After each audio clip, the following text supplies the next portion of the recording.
Good afternoon, everyone. I suppose I need to start by saying I'm not really going to be able to follow that, and my brain is now telling me that I need to kind of bring it back into how can I?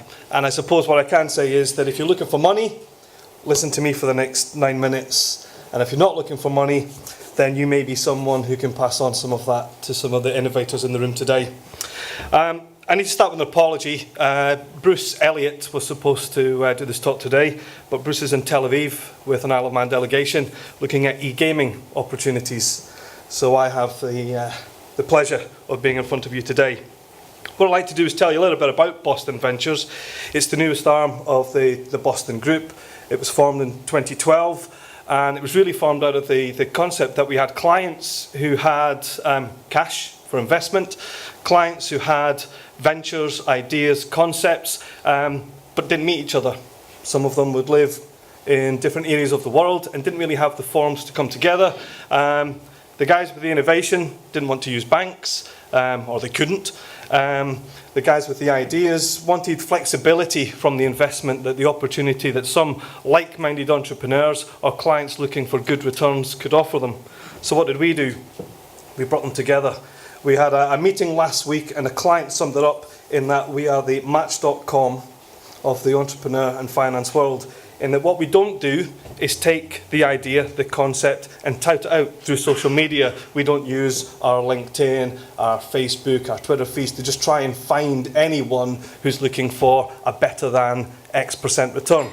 We try and look for the things that will attract the two people together, and it comes back to the brain. It's the connections, having the connections, being able to exploit those connections, and understanding what it is that each party needs from the other side. And this is probably important, I think, from the room that we have today, in that the two things that we've really noticed from failure and success is that we can categorize the investor in two ways. One, I'm only interested in return. I don't care what it is it's doing. I want double-digit returns, and I'm looking at a 3 to 5 year time horizon.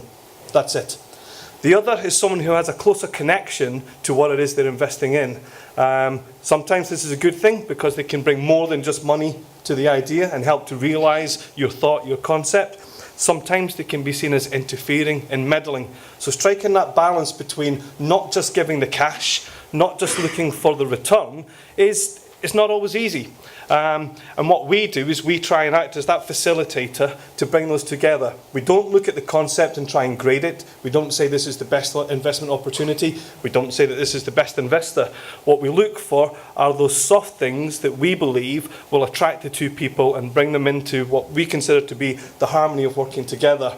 And these can range from some heavy players. These are sovereign wealth funds. These are large family offices throughout the EU, Asia, the Middle East.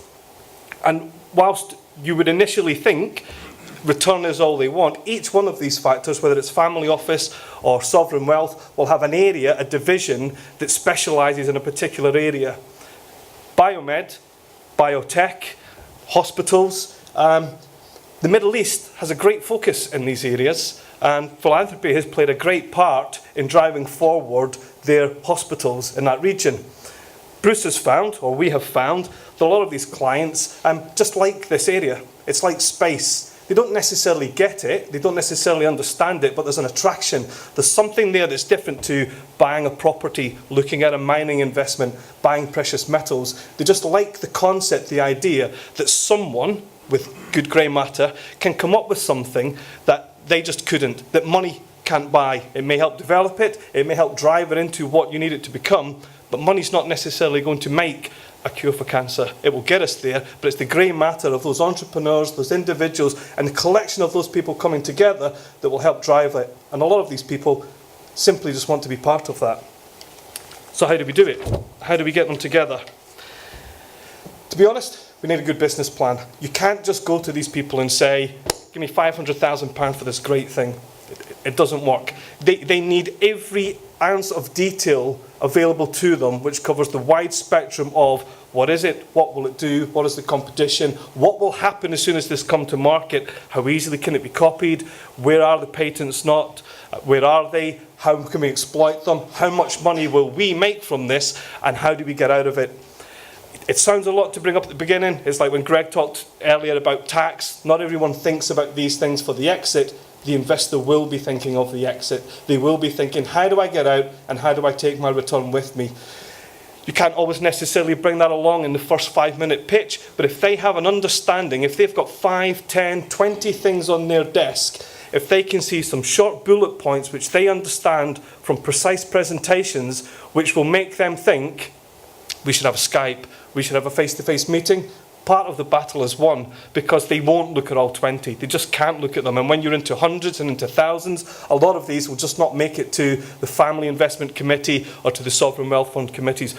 Part of Bruce's role is to help those innovators, the entrepreneurs, decipher what they have as a plan and break it down into what does the guy at the other side want to see. What are the 4, the 5, the key elements that will make him want to have that conversation with you to say, I think we can do business. It's fair to say the yield is important, equity will be a must, but the people behind it will be the factor which will drive the success. If they don't click at a personal level, I don't think we have concluded one deal yet where the guys come out the room and went, don't like him, but I like what he's got and I'll invest in him. They just don't do it. They've got to buy in the person behind it, because a lot of the time these people will not be overly involved in the work itself. The reliance is on you as the individual to deliver what you believe you can deliver. And obviously from their side, it's their money, so they feel more precious about your ability to deliver or not. Have we had any exposure to this side? Well, actually we have, and I was quite surprised on this, because traditionally property, e-commerce, technology opportunities are what we see more of. However, Bruce has come across 3 opportunities, one of which we're exploring at the moment in this very space. And it's to do with a laser or minimal intrusive surgery, which we believe has an opportunity, and we actually have a sovereign wealth fund who's exploring this at the moment. One is to do with stem cell regeneration, which I think someone mentioned this earlier before. It just seems a space too far at the moment, and the opportunity for return just wasn't quantifiable within the terms that an investor would look for. I mean, you were looking past 10, 15 years, which is just too hard to sell. And the last one made us chuckle, but actually through talking to people who are exposed to this area, it's becoming more and more of reality. And it's the use of modern technology, and in particular apps. You know, people in the future being able to go into iTunes and download programs which will facilitate medical interaction.